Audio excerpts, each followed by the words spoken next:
Welcome to our tutorial on how to copy the link of a video on Twitter.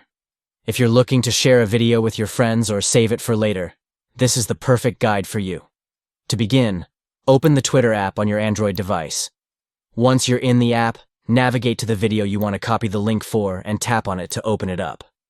Next, look for the share icon located at the bottom right corner of the video. Tap on this icon to bring up the sharing options.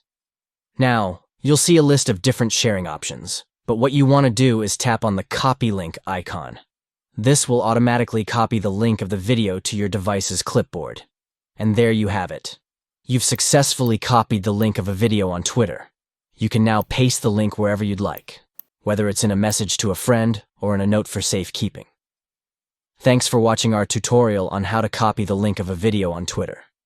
We hope this guide was helpful for you. Don't forget to like and subscribe for more tips and tricks.